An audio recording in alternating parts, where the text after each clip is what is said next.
So ಏನಂತ ಅಂದ್ರೆ ನಿಮ್ಮ ವೆಬ್ಸೈಟಿಗೆ ಹೋಗ್ಬಿಟ್ಟು ಇಲ್ಲಿ ನಿಮ್ಮ ಮೊಬೈಲಲ್ಲೋ ಅಥವಾ ನಿಮ್ಮ ಲ್ಯಾಪ್ಟಾಪ್ ಇದೆ ಲ್ಯಾಪ್ಟಾಪಲ್ಲೋ cowin.gov.in/home ಅಂತ ಕೊಡಿ.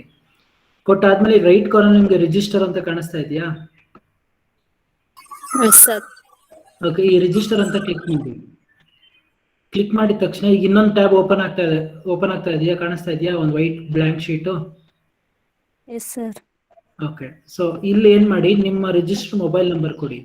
ಈಗ ಯಾರ್ದಾದ್ರೂ ಒಬ್ರದ್ದು ನಂಬರ್ ಹೇಳಿ, ರಿಜಿಸ್ಟರ್ ಮಾಡೋಣ.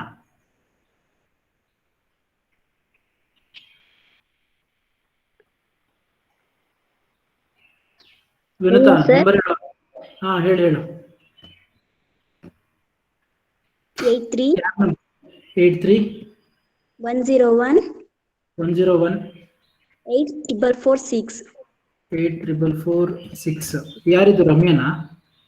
ಸರ್, ಸೌಂದರ್ಯ ಡಿಜೆ. Okay, DJ. ಓಕೆ, ಈ ನಂಬರ್ ಕೊಟ್ಮೇಲೆ ಗೆಟ್ OTP ಅಂತ ಕೊಡಿ.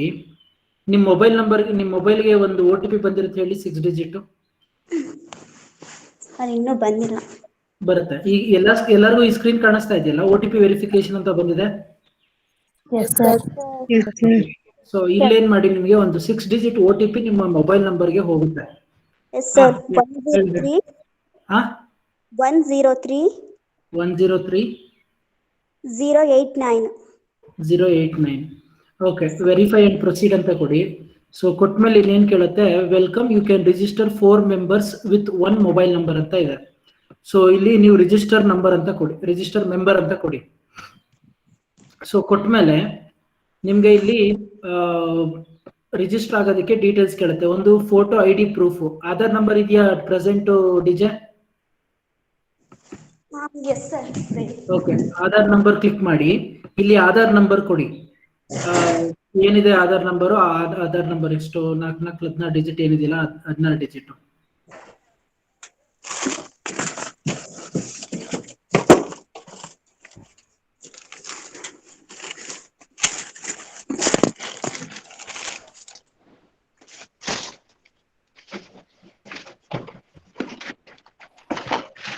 ಓಕೆ, ಇಲ್ಲಿ ಫಿಮೇಲ್ ಸೆಲೆಕ್ಟ್ ಮಾಡ್ತೀನಿ. ಆಧಾರ್ ನಂಬರ್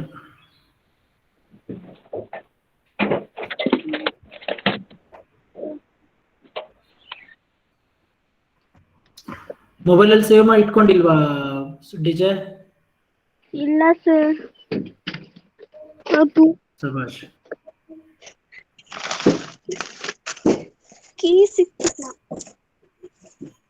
ಕೀನೇ ಸಿಕ್ತಲ್ವಾ? ಆಧಾರ್ ಕಾರ್ಡ್ ಬೇರೆ ಕೀ ಕೊಟ್ಕೊಂಡು ಇಟ್ಕೊಂಡಿದ್ದೀನಾ ಸರ್? ಅದನ್ನ ಕಬೋರ್ಡ್ ಒಳಗಡೆ ಇಟ್ಬಿಟ್ಟಿದ್ದೀನಿ. ಓಕೆ, ಸರಿ ಬಿಡಿ. ಈಗ ಯಾರತ್ರ ಆಧಾರ್ ಕಾರ್ಡ್ ಯಾರತ್ರ ಇದೆ ಪ್ರೆಸೆಂಟ್? ನಂಬರ್ ಹೇಳೋರು.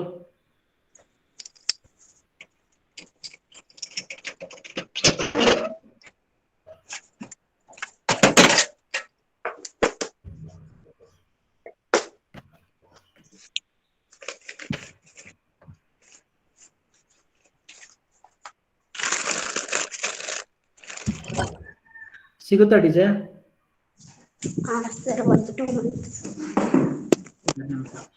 ಓಕೆ, ಏನ್ ಗೊತ್ತಾ, ನೀವು ಇದು ಒಂದ್ಸಲಿ ರಿಜಿಸ್ಟರ್ ಆದ್ಮೇಲೆ ನಿಮ್ ಒಂದ್ ಲಾಗಿನ್ ಐಡಿಲಿ ನೀವು 4 ಜನ ಮೆಂಬರ್ಸ್ಗಳನ್ನ ಏನ್ ಮಾಡ್ಬೋದು, ಇದಕ್ಕೆ ಆಡ್ ಮಾಡ್ಕೊಳ್ಬೋದು. ಅದನ್ನ ನಾನು ಮುಂದೆ ತೋರಿಸ್ತೀನಿ ನಿಮ್ಗೆ ಹೆಂಗೆ ಆಡ್ ಮಾಡ್ಕೊಳ್ಳೋದು ಅಂತ. ಸೊ ಆಡ್ ಮಾಡ್ಕೊಂಡ್ಮೇಲೆ ನೀವೇನ್ ಮಾಡ್ಬೇಕು, ನೆಕ್ಸ್ಟ್ ಶೆಡ್ಯೂಲ್ ಕ್ಲಿಕ್ ಮಾಡಬೇಕು.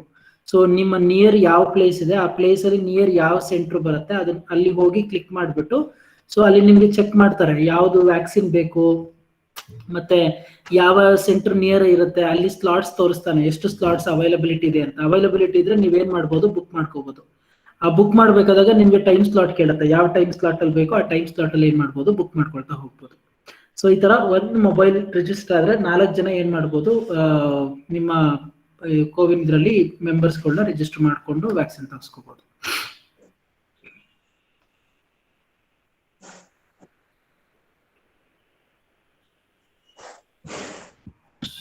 ಸೌಂದರ್ಯ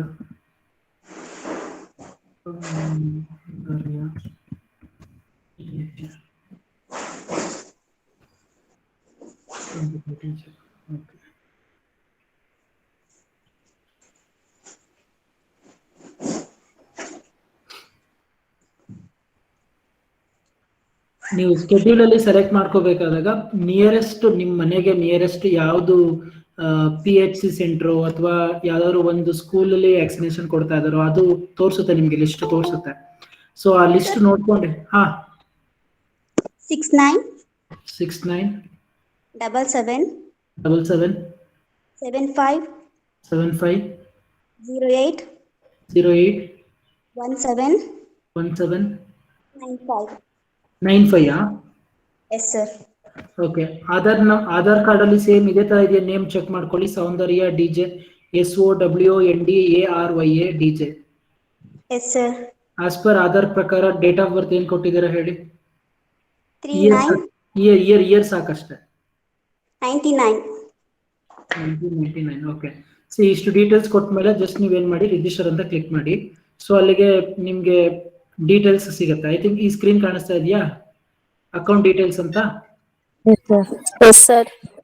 ಇಲ್ಲಿ ರಿಜಿಸ್ಟರ್ ಮೊಬೈಲ್ ನಂಬರ್ ಬರುತ್ತೆ, ಹೆಸರು ಇಲ್ಲಿ ನೋಡಿ ನಾಟ್ ವ್ಯಾಕ್ಸಿನೇಟೆಡ್ ಅಂತ ಬಂತು. ಸೌಂದರ್ಯ DJ. ನಿಮ್ಗೆ ರೆಫರೆನ್ಸ್ ID ಇದೆಯಲ್ಲ, ಇದೇ ಇಂಪಾರ್ಟೆಂಟ್. ಸೀಕ್ರೆಟ್ ಕೋಡ್ ಮತ್ತೆ reference ID, year of birth, Aadhaar card ಆಯ್ತು. ಇಲ್ಲಿ ನೋಡಿ ಡೋಸ್ 1 ಅಪಾಯಿಂಟ್ಮೆಂಟ್ ನಾಟ್ ಸ್ಕೆಡ್ಯೂಲ್ಡ್ ಅಂತ ಇದೆ. ಸೊ ಇದು ಆಗಿದ ತಕ್ಷಣ ನೀವೇನ್ ಮಾಡ್ಬೇಕು, ಇಲ್ಲಿ ಸ್ಕೆಡ್ಯೂಲ್ ಅಂತ ಕ್ಲಿಕ್ ಮಾಡ್ಬೇಕು. ಸ್ಕೆಡ್ಯೂಲ್ ಅಂತ ಕ್ಲಿಕ್ ಮಾಡ್ಬಿಟ್ಟು ಸೊ ಇಲ್ಲಿ ನಿಮ್ಗೆ ಸರ್ಚ್ ಬೈ ಪಿನ್ ಅಂತ ಇರುತ್ತೆ, ಸರ್ಚ್ ಬೈ ಡಿಸ್ಟ್ರಿಕ್ಟ್ ಅಂತ ಇರುತ್ತೆ. ಸೊ ಇವಾಗ ನೀವು ಎರಡರಲ್ಲಿ ಯಾವ ರೀತಿ ಬೇಕಾದ್ರೂ ತಗೊಳ್ಬಹುದು. ಈಗ ಸರ್ಚ್ ಬೈ ಡಿಸ್ಟ್ರಿಕ್ಟ್ ಕೊಡ್ತೀನಿ ಅಂತ ಅನ್ಕೊಳ್ಳಿ. ಸೊ ಈಗ ನಾವಿರೋದು ಯಾವುದು? ಕರ್ನಾಟಕ ಸ್ಟೇಟು. ಆಮೇಲೆ ಡಿಸ್ಟ್ರಿಕ್ಟ್ ಬಂದು ಯಾವುದು? ಮಂಡ್ಯ ಸೆಲೆಕ್ಟ್ ಮಾಡ್ಕೊಂಡೆ. ಸರ್ಚ್ ಅಂತ ಕೊಟ್ಟ ತಕ್ಷಣ ನಿಮ್ಗೆ ಇಲ್ಲಿ ಕೆಳಗಡೆ ಡೀಟೇಲ್ ಕೇಳುತ್ತಿಲ್ಲಿ. ಒಂದೇನೋ ನಾವು ಏಜ್ ಫಿಲ್ಟರ್ ಮಾಡ್ಕೋಬೇಕು, ಒಂದು 18+. ಅದಾದ್ಮೇಲೆ ಫ್ರೀ ಬೇಕು, ಮತ್ತೆ ನಿಮ್ಗೆ ಯಾವ್ದು ಬೇಕು, Sputnik, Covaxin, Covishield. So usually ಇವಾಗೆಲ್ಲ ಬರ್ತಾ ಇರೋದು ಕೋವಿಶೀಲ್ಡ್, ನೀವು ಕೋವಿಶೀಲ್ಡ್ಗೆ ಹೋಗ್ಬೇಕು. ಅಲ್ಲಿ ಕೊಟ್ಟಿದ ತಕ್ಷಣ ಇಲ್ಲಿ ನಿಮ್ಗೆ ಏನಾಗುತ್ತೆ, ಇಲ್ಲಿ ನೋಡಿ ಇಲ್ಲಿ ತೋರಿಸುತ್ತೆ 22ನೇ ತಾರೀಕು ಎಷ್ಟು ಸ್ಲಾಟ್ಸ್ ಅವೈಲಬಿಲಿಟಿ ಇದೆ ಅಂತ. ಇಲ್ಲಿ ನೀವು ಚೆಕ್ ಮಾಡಿ, ಇಲ್ಲಿ ಸೆಲೆಕ್ಟ್ ಮಾಡ್ಕೋಬೇಕಾದಾಗ ಹುಷಾರಾಗಿ ಸೆಲೆಕ್ಟ್ ಮಾಡ್ಕೋಬೇಕು.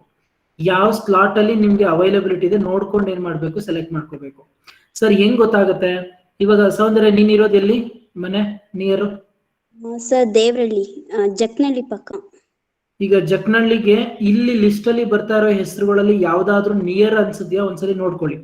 ಕೊತ್ತತ್ತಿ ನಿಯರ್ ಇದೆಯಾ? No sir. Malavalli? No sir. ಮಂಗಳ?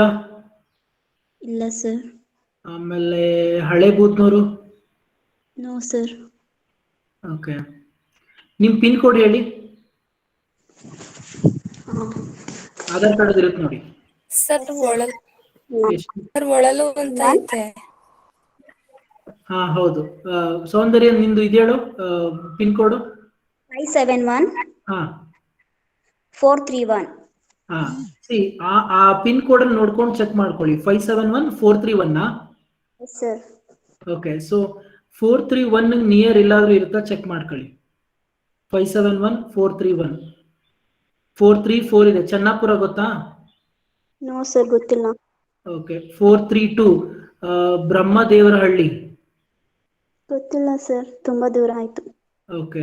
431 ಅಲ್ವಾ? 433 Somanahalli? No sir. 432 Bogadi? Okay. 431 ಅಲ್ವಾ? ಸರ್. 431 ಅಲ್ಲಿ ಚೆಕ್ ಮಾಡಿ. 434 ಸುಂಕತೊನ್ನೂರು. 436 ಇದೆ. 434 ಚೀನ್ಯ ಇದೆ. ಇಲ್ಲಿ ನಿಮ್ಗೆ ಲಿಸ್ಟ್ ಸಿಗ್ತಾ ಇದೆ. ಇಲ್ಲಿ ನಿಮ್ಗೆ ಎಷ್ಟು ಮಂಡ್ಯ ತಾಲೂಕು ಒಳಗಡೆ ಎಷ್ಟೆಷ್ಟು ಇದಾವೆ ಅದು ಎಲ್ಲಾದ್ರದ್ದು ಲಿಸ್ಟ್ ತೋರಿಸ್ಬಿಟ್ಟು ಇಲ್ಲಿ ಏನ್ ಮಾಡ್ತಾನೆ, ಇಲ್ಲಿ ತೋರಿಸ್ತಾನೆ. ಈಗ ಫಾರ್ ಎಕ್ಸಾಂಪಲ್ ಈಗ ನಾನು ಯಾವುದು ಇಲ್ಲಿ ಯಾವುದೋ ಒಂದು ಹೊಳಲು ಅಂತ ಇತ್ತು, ಹುಡುಕಿ ಎಲ್ಲಿದೆ ಅಂತ ನೋಡಿ. ಹಂಗೆ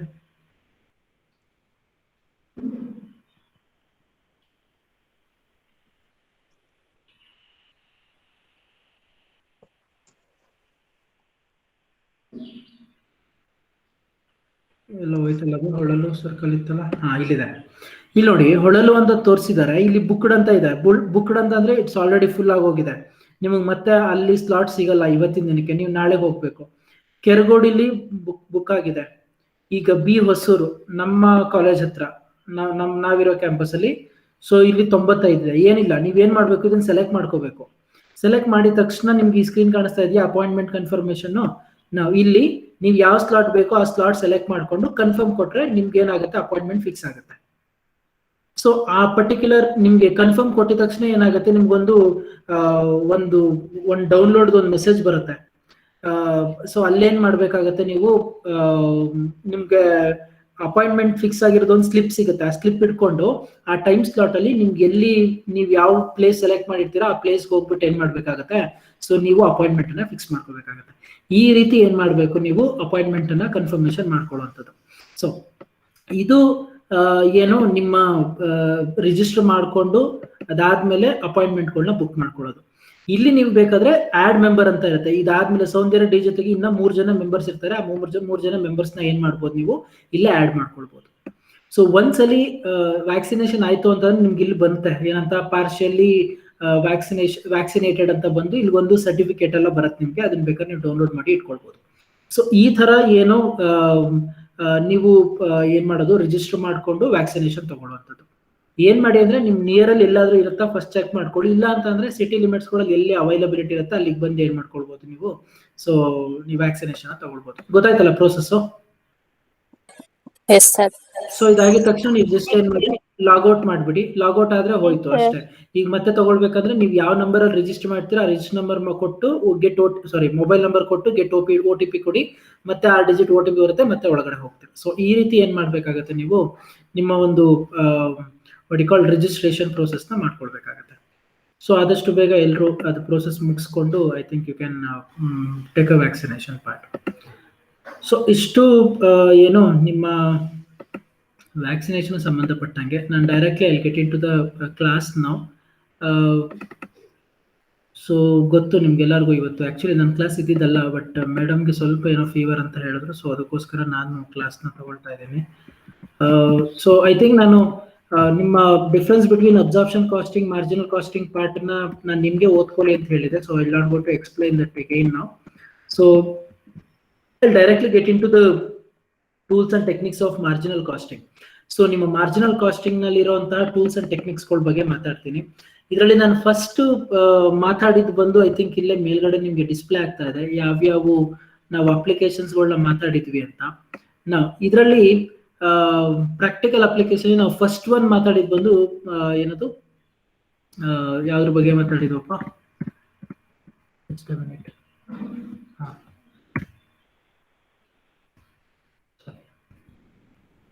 make or buy decision. Okay, make or buy decision ಅಂತ ಇದೆ. ಅದಾದ್ಮೇಲೆ ಕೆಲವೊಂದು ಬೇರೆ ಬೇರೆ ಡಿಫ್ರೆಂಟ್ ಅಪ್ಲಿಕೇಶನ್ಸ್ಗಳಿದಾವೆ. ಸೊ ನಾನು ಅಪ್ಲಿಕೇಶನ್ಸ್ ಹೋಗೋದಕ್ಕಿಂತ ಮುಂಚೆ ಕೆಲವೊಂದು ಬೇಸಿಕ್ ಕಾನ್ಸೆಪ್ಟ್ಸ್ಗಳನ್ನ ನೀವು ಅರ್ಥ ಮಾಡ್ಕೊಳ್ಬೇಕಾಗತ್ತೆ. ಆ ಬೇಸಿಕ್ ಕಾನ್ಸೆಪ್ಟ್ಸ್ಗಳು ನಿಮ್ಗೆಲ್ಲ ಆಲ್ರೆಡಿ ಗೊತ್ತಿದೆ. I need not to explain it again. But as a safer side ನಿಮ್ಗೆ ಕೆಲವೊಂದು ಕಾನ್ಸೆಪ್ಟ್ಸ್ಗಳನ್ನ ಜಸ್ಟ್ ಹಾಗೆ ನಾನು ರಿವೈಸ್ ಮಾಡೋ ಹಾಗೆ ಹೇಳ್ತಾ ಹೋಗ್ತೀನಿ. ಐ ಥಿಂಕ್ ನಿಮ್ಗೆ ಗೊತ್ತಾಗ್ತಾ ಹೋಗುತ್ತೆ. ಒಂದು tools and techniques of marginal costing. ಇದರಲ್ಲಿ ಒಂದು ಕಾಂಟ್ರಿಬ್ಯೂಷನ್ ಅಂತ ಇದೆ. I think you all know that what exactly mean by contribution. So contribution ಅಂತ ಅಂದ್ರೆ ಏನು, sales minus variable cost. So ನಾವು ಟರ್ಮಿನಾಲಜಿಲಿ ನಾವೇನಂತ ಮಾತಾಡ್ತೀವಿ, so contribution means only the profit but also the fixed cost portion. So ಇದು ಒಂದು formula ನೀಟಾಗಿ ಜ್ಞಾಪಕ ಇರಲಿ ನಿಮ್ಗೆ. ಕಾಂಟ್ರಿಬ್ಯೂಷನ್ ಕ್ಯಾಲ್ಕುಲೇಟ್ ಮಾಡಬೇಕಾದಾಗ ಸೇಲ್ಸ್ ಮೈನಸ್ ವೇರಿಯಬಲ್ ಕಾಸ್ಟ್ ಅಂತ ಮಾತಾಡ್ತೀವಿ, as well as fixed cost plus profit ಅಂತಾನು ಮಾತಾಡ್ತೀವಿ. ಸೊ ನೀವು ಎಲ್ಲೇ ಕ್ಯಾಲ್ಕುಲೇಷನ್ಸ್ ಗಳನ್ನ ಮಾಡ್ಬೇಕಾದಾಗ್ಲೂ ಸೆಲ್ಲಿಂಗ್ ಪ್ರೈಸ್ ವೇರಿಯಬಲ್ ಕಾಸ್ಟ್ ಕೊಟ್ಟಿಲ್ಲ ಅಂತ ಅಂದ್ರೆ you need to check whether they have given fixed cost as well as profit. ಹಂಗ್ ಕೊಟ್ಟಿದ್ರು ಒಂದೇ, ಈ ತರ ಕೊಟ್ಟಿದ್ರು ಒಂದೇ. ಯಾಕೆ ಹೇಳಿ, because sales minus variable cost contribution ಆಗುತ್ತೆ. ಸೊ ಹಾಗೇನೆ contribution equals fixed cost plus profit, because ಅವೆರಡನ್ನೇ ಇಲ್ಲಿ ಏನ್ ಮಾಡೋದು, ನೀವು ಎಲಿಮಿನೇಟ್ ಮಾಡಿರುವಂತದ್ದು. ಸೊ ಅದರಿಂದ ಏನ್ ಮಾಡ್ತೀರಾ ನೀವು, ನಿಮ್ಮ contribution equals either selling price minus variable cost ಆಗ್ಬಹುದು ಅಥವಾ ಫಿಕ್ಸ್ಡ್ ಕಾಸ್ಟ್ ಪ್ಲಸ್ ಪ್ರಾಫಿಟ್ ಬೇಕಾದ್ರೂ ಆಗ್ಬೋದು. ಐ ಥಿಂಕ್ ಇಲ್ಲಿ ಒಂದು ಜನರಲ್ ಆಗಿರೋ ಒಂದು ಎಕ್ಸಾಂಪಲ್ ನ ಕೊಟ್ಟಿದ್ದಾರೆ. Following are the 3 products with selling price and cost details ಅಂತ. ABC selling price 100 to 150 200, variable cost 50 70 100. So less ಮಾಡ್ಕೊಂಡ್ರೆ ಏನ್ ಸಿಗುತ್ತೆ ನಿಮ್ಗೆ, ಕಾಂಟ್ರಿಬ್ಯೂಷನ್ ಪಾರ್ಟ್ ಸಿಗುತ್ತೆ. 100 - 50 150 - 70 and 200 minus 100. So ಇವೆಲ್ಲ ನಾವೇನಂತ ಕರಿತೀವಿ, ಕಾಂಟ್ರಿಬ್ಯೂಷನ್ ಅಂತ ಕರಿತೀವಿ. ರಿಮೆಂಬರ್ ಒನ್ ಥಿಂಗ್, ಕಾಂಟ್ರಿಬ್ಯೂಷನ್ ಅಲ್ಲಿ we have not taken into consideration of fixed cost. So fixed cost portion ನಾವೇನ್ ಮಾಡಿಲ್ಲ, ಸೊ ತಗೊಂಡಿಲ್ಲ. ಅದು ಒಂದು ಚೆನ್ನಾಗಿ ಜ್ಞಾಪಕ ಇರಲಿ. ನಾವು ಇದಾದ್ಮೇಲೆ ಒಂದು ಇಂಪಾರ್ಟೆಂಟ್ ಅಪ್ಲಿಕೇಶನ್ ನಾವು ಫಸ್ಟ್ ಅಂಡ್ ಫಾರ್ಮೋಸ್ಟ್ ಆಗಿ ಮಾರ್ಜಿನಲ್ ಕಾಸ್ಟಿಂಗ್ ಅಲ್ಲಿ ನೋಡುವಂಥದ್ದು, that is limiting factor or key factor. Limiting factor, key factor ಅಂತ ಅಂದ್ರೆ ಏನು? ಇದಕ್ಕೆ ನಾನು ಅಲ್ಲಿ ಥಿಯರಿಟಿಕಲ್ ಆಗಿ ಎಕ್ಸ್ಪ್ಲೈನ್ ಮಾಡೋದಕ್ಕಿಂತ ಮುಂಚೆ ಒಂದು ಸಣ್ಣ ಎಕ್ಸಾಂಪಲ್ ಕೊಟ್ಬಿಡ್ತೀನಿ, ಸೊ ದಟ್ ನಿಮ್ಗೆ ಒಂದು ಕ್ಲಾರಿಟಿ ಸಿಗುತ್ತೆ ಈ ಲಿಮಿಟಿಂಗ್ ಫ್ಯಾಕ್ಟರ್ ಅಂದ್ರೆ ಏನು ಅಥವಾ ಕೀ ಫ್ಯಾಕ್ಟರ್ ಅಂತ ಅಂದ್ರೆ ಏನು ಅಂತ. Let us have an example like this.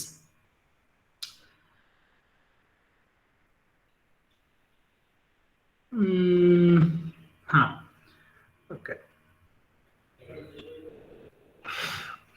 ಇವತ್ತು ಮನೇಲಿ ವೆಜಿಟೇಬಲ್ ಉಪ್ಮಾ ಮಾಡಬೇಕು ಅಂತ ಅನ್ಕೊಂಡಿದ್ದೀರಿ.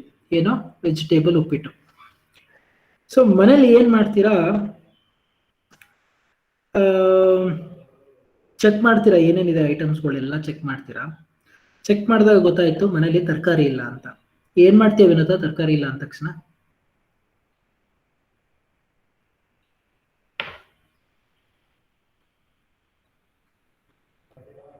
ವಿನುತಾ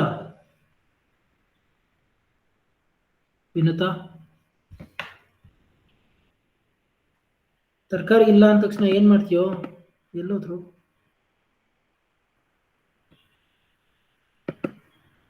ಸ್ಕ್ರೀನ್ ಕಾಣಿಸ್ತಾ ಇದೆಯಲ್ಲ ನಾನು ತೋರಿಸ್ತಾ ಇರೋದು ನಿಮ್ಗೆ? Yes sir. ಸರ್ ಕಾಣಿಸ್ತಿಲ್ಲ. ಏನ್ ಕಾಣಿಸ್ತಾ ಇಲ್ಲ? Screen. Okay, just A minute. ಮತ್ತೆ ಹೋಗ್ತೀನಿ ವಾಪಸ್ಸು, ವಿಂಡೋ ಹೋಗ್ತೀನಿ. ಈಗ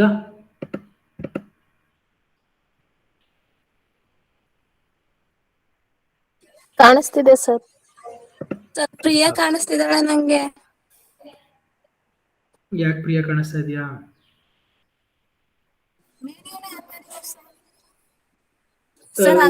ಸರ್ ಫೋಟೋ ಮಾತ್ರ ಕಾಣಿಸ್ತಿರೋದು ಅವ್ರದ್ದು.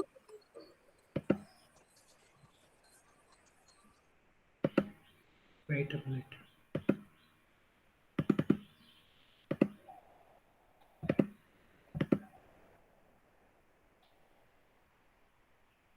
ಈಗ ಕಾಣಿಸ್ತು ಸರ್. ಚೆಕ್ ಮಾಡ್ಕೊಳ್ಳಿ. ಕಾಣಿಸ್ತಿದೆ. Okay, fine. ನಾ ಸೊ ನಾನು ಏನೋ ಮಾತಾಡ್ತಾ ಇದ್ದೆ, ಏನ್ರ ಬಗ್ಗೆ ಮಾತಾಡ್ತಿದ್ದೆ? ವೆಜಿಟೇಬಲ್ ಉಪ್ಪಿಟ್ಟು. ಸೊ ಈಗ ಮನೆಯಲ್ಲಿ ವೆಜಿಟೇಬಲ್ ಉಪ್ಮಾ ಮಾಡೋದಕ್ಕೆ ನಿಮ್ಮ ಹತ್ರ ತರಕಾರಿಗಳಿಲ್ಲ. ಏನ್ ಆಪ್ಷನ್ಸ್ಗಳಿದಾವೆ ನಿಮಗೆ ಮಾಡೋದಕ್ಕೆ ಇವಾಗ?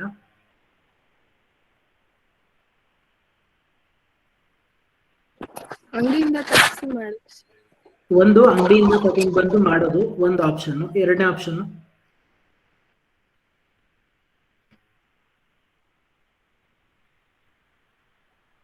ವೆಜಿಟೇಬಲ್ಸ್ ಗಳಿಲ್ದಾನೆ ಹಾಗೆ ಪ್ಲೈನ್ ಉಪ್ಪಿಟ್ಟು ಮಾಡುವಂಥದ್ದು, ಎರಡನೇ ಆಪ್ಷನ್.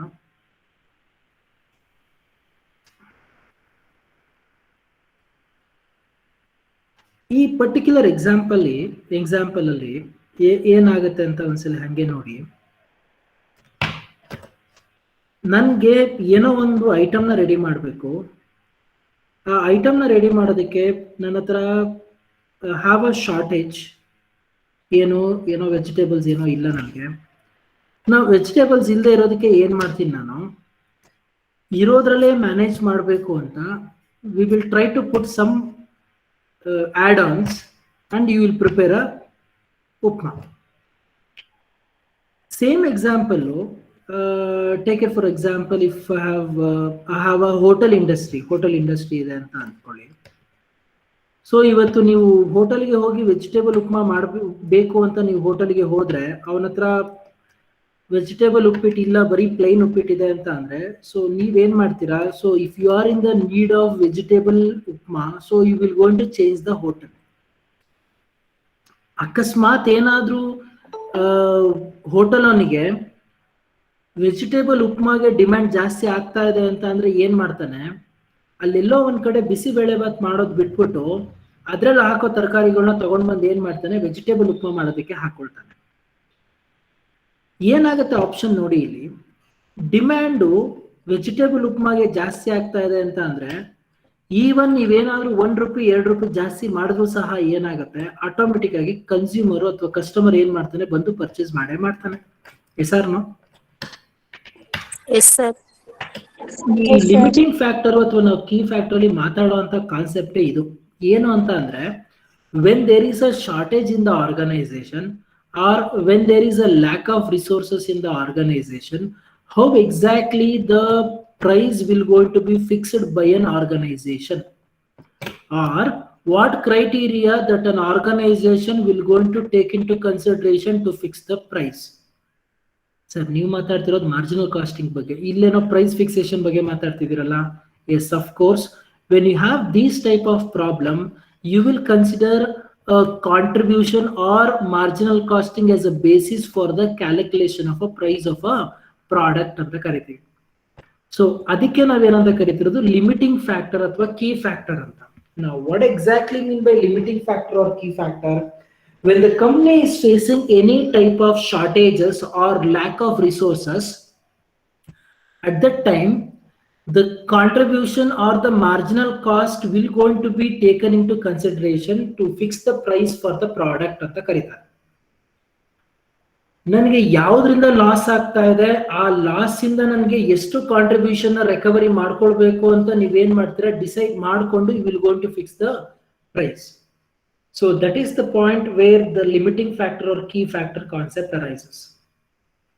I think ನಾನು ಈ ಥಿಯರಿ ಆದ್ಮೇಲೆ I think next class ಅಲ್ಲಿ ನಾನು ಒಂದು ಪ್ರಾಬ್ಲಮ್ ಸಾಲ್ವ್ ಮಾಡ್ತೀನಿ. I think you will get to know how exactly this particular problem works out ಅಂತ. Limiting factor, in the above example we find that product having more contribution is more profitable. I think ನಾವು ಅದನ್ನ ನೋಡಿದ್ವಿ ಅಲ್ಲಿ. However, when there is a limitation on any input factor, limitation on any input factor ಅಂದ್ರೆ ಅರ್ಥ ಏನು? So ನಿಮ್ಗೆ raw material shortage ಇರ್ಬೋದು, labourer shortage ಇರ್ಬೋದು, ಅಥವಾ ಬೇರೆ ಏನೋ ನಿಮ್ಗೆ ಅದರ್ ಏನೋ ಫಿಕ್ಸ್ಡ್ ಅಸೆಟ್ಸ್ಗಳ ಶಾರ್ಟೇಜ್ ಇರ್ಬೋದು. ಈ ತರ ಶಾರ್ಟೇಜ್ ಇದ್ದಾಗ ಸೊ ನೀವು ಯಾವ ರೀತಿ ಪ್ರೈಸ್ ನ ಫಿಕ್ಸ್ ಮಾಡ್ತೀರಾ ಅಥವಾ ನೀವು ಯಾವ ರೀತಿ ಪ್ರಾಫಿಟಬಿಲಿಟಿನ ಮೆಜರ್ ಮಾಡ್ತೀರಾ ಅಂತ ಹೇಳೋದಿದೆಯಲ್ಲ. So that is what we called as a limiting factor or key factor ಅಂತ ಕರಿತೀವಿ. The profitability of the product cannot simply be determined by finding out the contribution of the unit, but it can be found out by ascertaining the contribution per unit of that factor of production which is limited in the given situation. ಯಾವ್ದ್ರಿಂದ ನನಗೆ shortage ಇದೆ, ಆ shortage ಅನ್ನೇ basis ಆಗಿ ಇಟ್ಕೊಂಡು ಏನ್ ಮಾಡ್ತೀನಿ ನಾನು price ನ ಸೆಟ್ ಮಾಡೋದಿದೆಯಲ್ಲ, ಸೊ ಅದನ್ನ ನಾವೇನಂತ ಕರಿತೀವಿ, ಲಿಮಿಟಿಂಗ್ ಫ್ಯಾಕ್ಟರ್ ಅಂತ ಕರಿತೀವಿ. So such factor of production which is limited in the question ಅಂದ್ರೆ ಅರ್ಥ ಏನು, ಯಾವ ಫ್ಯಾಕ್ಟರ್ ನಿಮ್ಗೆ ತುಂಬಾ ಲಿಮಿಟೆಡ್ ಆಗಿದೆ, ಸ್ಕೇರ್ಸಿಟಿ ಇದೆ, ಅಂತದನ್ನ ನೀವೇನಂತ ಕರಿತೀರಾ, key factor or limiting factor ಅಂತ ಕರಿತಾ ಹೋಗ್ತೀವಿ. ನಾವು ಸರ್ ಈ ತರ ಲಿಮಿಟಿಂಗ್ ಫ್ಯಾಕ್ಟರ್ ಇದ್ದಾಗ ಹೆಂಗೆ ನೀವು ಪ್ರೈಸ್ ನೆಲ್ಲ ಫಿಕ್ಸ್ ಮಾಡಬೇಕು, ನಾನು ಅದನ್ನ when I go to problem there I will going to explain how exactly what you call the price or the charges will going to be fixed ಅಂತ. ಇಲ್ಲಿ ಒಂದು ಸುಮ್ಮನೆ ಒಂದು simple example ಕೊಟ್ಬಿಟ್ಟಿದ್ದಾರೆ. 3 products take some same raw material. A takes 1 kg, B requires 2 kg, C requires 5 kg and the raw material is not abundant ಅಂತ. Then profitability above products is determined as follows ಅಂತ. ಅಂದ್ರೆ ಅರ್ಥ, when you have a shortage of raw materials, ಇಲ್ಲಿ ನಿಮ್ಗೆ ಇಷ್ಟು requirement ಇದೆ but ಆದ್ರೆ ನಿಮ್ಗೆ ಅಷ್ಟು ಅವಶ್ಯಕತೆ ಅಥವಾ ಅಷ್ಟು ನಿನ್ನ ಹತ್ರ ರಿಕ್ವೈರ್ಮೆಂಟ್ ಇಲ್ಲ ಅಂತ ಅಂದಾಗ, so the profitability of the above product is determined as follows. Profitability is equal to contribution divided by key factor ಅಂತ. ಇಲ್ಲಿ ಕೀ ಫ್ಯಾಕ್ಟರ್ ಯಾವ್ದಪ್ಪ, ಶಾರ್ಟೇಜ್ ಆಗಿರೋದು ರಾ ಮೆಟೀರಿಯಲ್.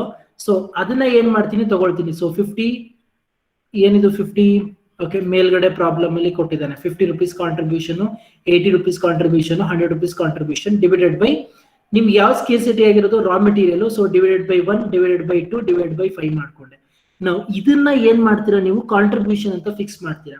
ಯಾರಾದ್ರೂ ಒಬ್ರು ಹೇಳ್ತೀರಾ ನಾವು ಈ ಕಾಂಟ್ರಿಬ್ಯೂಷನ್ಗೆ ಏನನ್ನ ಆಡ್ ಮಾಡಿದ್ರೆ ನನಗೆ ಸೆಲ್ಲಿಂಗ್ ಪ್ರೈಸ್ ಸಿಗುತ್ತೆ ಅಂತ?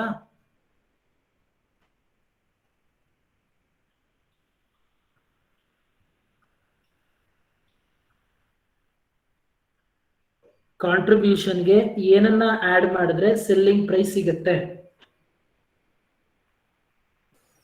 Sir variation. So variable cost ನ ಆಡ್ ಮಾಡಿದ್ರೆ ಸೆಲ್ಲಿಂಗ್ ಪ್ರೈಸ್ ಸಿಗುತ್ತೆ. ಅಫ್ಕೋರ್ಸ್ ನಾನು ಇವಾಗ ಏನ್ ಮಾಡಿದೆ, ನನ್ನ ವೇರಿಯಬಲ್ ಕಾಸ್ಟ್ ಏನಿದೆ ಅದನ್ನ ತಗೊಂಡೆ. ನಾವು ಕಾಂಟ್ರಿಬ್ಯೂಷನ್ ಯಾವ ರೀತಿ ಕ್ಯಾಲ್ಕುಲೇಟ್ ಮಾಡಿದೀನಿ, when there is a limiting factor ಅಂದ್ರೆ ಅರ್ಥ ಏನು, ನಿಮ್ಗೆ ಏನಾದ್ರೂ ಶಾರ್ಟೇಜ್ ಇದೆ ಅಂತ ಅನ್ಸ್ದಾಗ ಅಂತ ಟೈಮಲ್ಲಿ ಯಾವ ಐಟಮ್ ನಿಮ್ಗೆ ಶಾರ್ಟೇಜ್ ಇದೆ ಅಂತ ಅನ್ಸುತ್ತೋ ಆ ಶಾರ್ಟೇಜ್ ನ ಬೇಸ್ ಆಗಿ ಇಟ್ಕೊಂಡು ಏನ್ ಮಾಡ್ತೀರಾ ನೀವು ನಿಮ್ಮ ಒಂದು ಪ್ರೈಸ್ ನ ಸೆಟ್ ಮಾಡ್ತಿರಲ್ಲ. So that is what we called as a limiting factor or key factor ಅಂತ ಕರಿತೀವಿ. Now product A is more profitable because it has more contribution per kg of material. Obviously ನೀವು ನೋಡ್ತಾ ಇದ್ರೆ ಗೊತ್ತಾಗುತ್ತೆ, A has highest contribution as compared to B and C. The key factor can also be called as scarce factor. Scarce factor ಅಂತ ಅಂದ್ರೆ ನಿಮ್ಗೆ ನಿಮ್ಮ ಹತ್ರ ಯಾವ್ದು ಜಾಸ್ತಿ ಇಲ್ಲ ಅಂತಿದೆಯಲ್ಲ, that is what we call as scarce or governing factor. ಯಾವ್ದನ್ನ ಇಂಪಾರ್ಟೆಂಟ್ ಆಗಿ ಇಟ್ಕೊಂಡು ನೀವು ಡಿಸೈಡ್ ಮಾಡ್ತಿರಲ್ಲ ಅದನ್ನ ಗವರ್ನಿಂಗ್ ಫ್ಯಾಕ್ಟರ್ ಅಂತ ಕರಿತೀವಿ, ಅಥವಾ limiting factor or constraint factor. Constraint ಅಂತ ಅಂದ್ರೆ ಅರ್ಥ shortage etcetera. Whatever may be the name, it indicates the limitation on a particular factor of production. ಯಾವುದೋ ಒಂದು ಫ್ಯಾಕ್ಟರ್ಸ್ ಆಫ್ ಪ್ರೊಡಕ್ಷನ್ ಅಲ್ಲಿ ನಿಮ್ಗೆ ಏನಾದ್ರೂ ಶಾರ್ಟೇಜ್ ಇದ್ರೆ, so that shortage will be taken into consideration for fixation of the price of the product. So from the above statement, it is essentially understandable that contribution is helpful in determination of profitability of the products. Priorities for profitability of the products, and in particular profitabilities when there are limitation on any of the factor.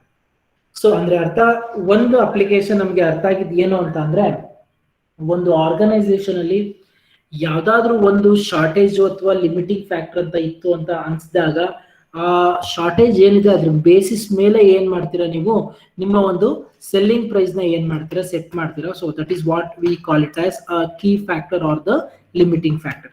I think ನಾನು ನಿಮ್ಗೊಂದು 2 ಪ್ರಾಬ್ಲಮ್ಸ್ಗಳನ್ನ ನಾನು next class ಅಲ್ಲಿ ನಿಮ್ಗೆ ಹೇಳ್ಕೊಡ್ತೀನಿ. I think ಅಲ್ಲಿ ನೀವು ನೀಟಾಗಿ ಅರ್ಥ ಆಗುತ್ತೆ ನಿಮ್ಗೆ ಯಾವ ರೀತಿ ಕಾಂಟ್ರಿಬ್ಯೂಷನ್ ಬೈ ಕೀ ಫ್ಯಾಕ್ಟರ್ ಅಥವಾ ಕಾಂಟ್ರಿಬ್ಯೂಷನ್ ಬೈ ಲಿಮಿಟಿಂಗ್ ಫ್ಯಾಕ್ಟರ್ ಯಾವ ರೀತಿ ಮಾಡಿದ್ದಾರೆ ಅಂತ you will get to know in that particular problem. So ಅರ್ಥ ಏನು, ಮಾರ್ಜಿನಲ್ ಕಾಸ್ಟಿಂಗ್ ಟೆಕ್ನಿಕ್ ನ ಇಂಥ ಒಂದು ಡಿಸಿಷನ್ಸ್ ನ ತಗೊಳ್ಳೋ ಟೈಮಲ್ಲೂ ಸಹ ಏನ್ ಮಾಡ್ತೀರಾ ಯೂಸ್ ಮಾಡ್ತೀರಾ. So that means what, when there is a scarcity in the organisation of any of the resources or any of the factors of production, ಯಾವ್ದಾದ್ರೂ ಶಾರ್ಟೇಜ್ ಇರ್ಬೋದು, ಈ ತರ ಶಾರ್ಟೇಜ್ ಇರೋ ಫ್ಯಾಕ್ಟರ್ಸ್ ಗಳನ್ನ ಇಟ್ಕೊಂಡು ಏನ್ ಮಾಡ್ಬೇಕಾಗತ್ತೆ ನೀವು ನಿಮ್ಮ ಒಂದು ಕಾಂಟ್ರಿಬ್ಯೂಷನ್ ನ ಕ್ಯಾಲ್ಕುಲೇಟ್ ಮಾಡ್ಕೊಂಡು ಅದ್ರ ಮುಖಾಂತರ ಏನ್ ಮಾಡ್ತೀರಾ ರಿಕವರಿ ಮಾಡ್ಕೋತೀರಾ.